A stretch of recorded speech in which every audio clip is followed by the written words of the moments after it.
Hey guys, Icy Cat here with another new piece of information for you regarding Season 4. This time we're talking about reworked weapon damage physics and hit registration.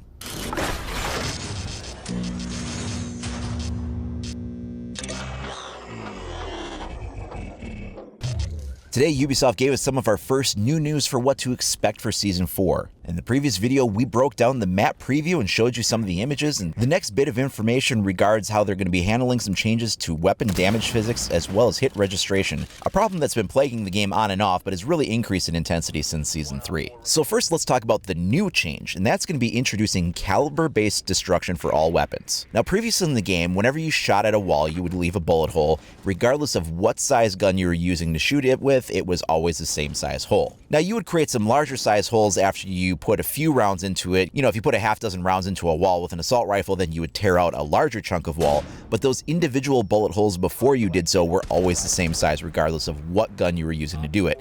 Didn't matter if you were using a DMR or if you were using a pistol. The only real difference came when you were using a shotgun. But even then, the individual pellets themselves, if you didn't actually punch the big hole through the wall, were still of that smaller size. Well, now that's changing. They're saying that now these bullet holes are going to be weapon specific. So stronger calibers will create bigger bullet holes and generate larger impulses. I'm not exactly sure what they mean by larger impulses. This probably has something to do with the way the physics interact with the damage models between the static mesh of a wall or other kinds of geometry as the bullet penetrates through it. They say that this is going to create an even more realistic experience with the destructibility of the environment. So if you're going to have larger caliber weapons taking out like bigger bullet holes, this is going to create a lot of interesting elements. First of all, the destruction is going to feel more intense, more fast and furious. Bigger holes and chunks and pieces are going to be ripped out of walls and just creating more widespread damage overall. But also think about the possibilities that you'll get from creating larger bullet holes. We don't know how much larger they will be. Now, having larger holes for larger calibers is realistic and makes sense. And as long as they stay within that realm of realism, they'll be okay. For instance, if you're shooting with a 9mm versus taking a shot with a Desert Eagle, you should leave a slightly bigger hole, for sure. But we also don't want to get things up into any kind of a silly range where like a Desert Eagle hole is competing with the size of a shotgun hole either. And I don't think they'll go that far, but we just want to make sure that we're within the realm of realism here.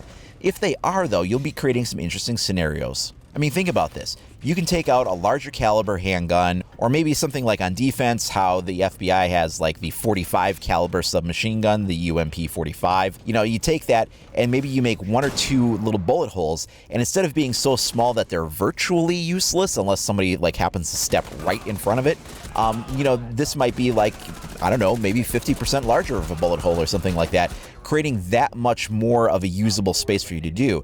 So instead of maybe trying to have to punch through, 2 or 3 of these little tiny bullet holes to get a picture of what might be happening on the other side of a wall for a very hidden kind of a murder hole that you can shoot through, now maybe you only need 1 or 2 holes, and what you do have will reveal a larger area for you to see. I mean, we're talking very small scale here, but when you're trying to make a very obscured, hidden kind of a way to keep an eye on what's happening on the other side of a wall, keeping it still camouflaged with its environment, having, a bullet hole that might be 50% larger could be a difference between something that's useful and something that's useless. Again, we'll have to wait and see how it actually breaks down. How realistic is it? How well balanced is it? We don't know the answers to these questions yet, but it sounds really interesting. The second point they addressed was hit registration.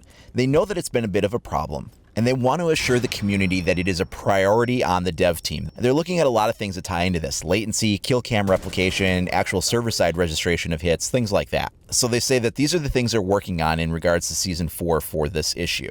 They'll be introducing better ping reporting to help them understand what's going on when a player experiences a frustrating moment. This feedback will then allow them to address future issues.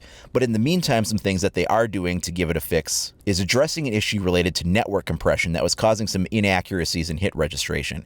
How much of a percentage of issues of hit registration were directly attributed to this, we don't know, but every little bit helps. They also discovered through their research that there was a movement issue related to certain stances that would create a misalignment in the head placement when registering a hit.